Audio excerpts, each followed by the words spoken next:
The function f is defined by f of x is equal to 8 minus x squared all over x bracket x minus 2 bracket squared. Express fx in terms of partial fractions and use your result in part A to find the value of f dashed of 1. So let's have a look at this then. So here then, part A, let's have a look at that. So here, here, partial fractions then for part A.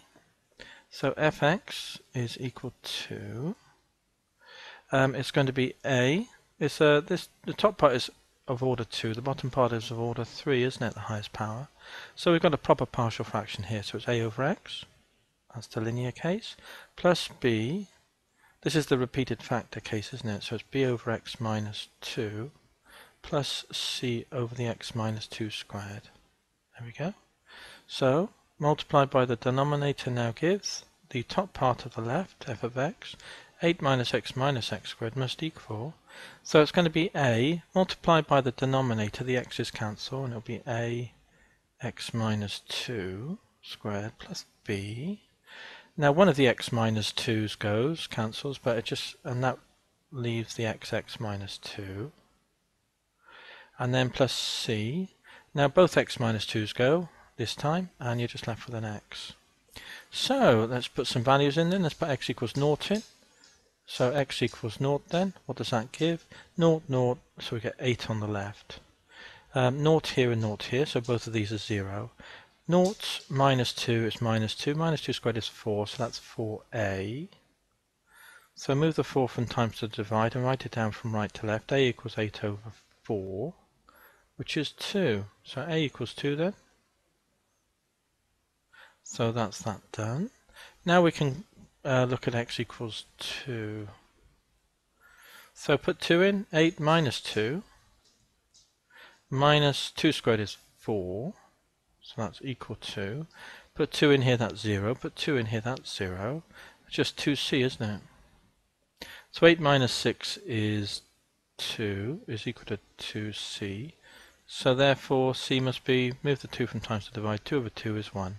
So c equals 1. So that's that one done. Now what else should we do? Well, let's equate powers of x squared. So that's nice and easy. It's the next easiest thing to do. So we get minus 1x squared on the left. Here we've got an x squared here with the a lots of from that bracket.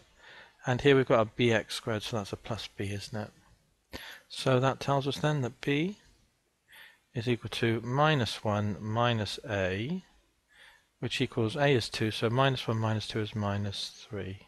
So there's b as well. So b equals then, let's put it in a box so we can remember it easily and pick it out. B equals minus 3. So f of x then, our partial fraction for f of x is equal to a over x, so it's 2 over x, plus b over x minus 2, which is minus 3. X minus 2, and then plus c, which is 1, so it's plus 1 over the x minus 2 squared. Okay, part B now, find f dashed of 1 using this. So let's differentiate then. F dashed of x is equal to, this is x to the minus 1 in our mind's eye when we move it up to ground level. So the minus power comes to be with the 2, minus 2. X to the 1 less, which is minus 2, so we can write x squared underneath, can't we? This is a minus 1 again, so power rule, the minus 1 comes down with a minus 3 to make plus 3. This to the 1 less, which will result in an x minus 2 squared underneath, multiplied by the something differentiated, which is just 1. Again here, minus 2 is the power, so that comes here. This to the minus 3, which we can write like so, cubed, multiplied by the something differentiated, which is just a 1. So that's what we've got then. So f dashed 1, this is what we need to work out. It's minus 2 over 1 squared plus 3.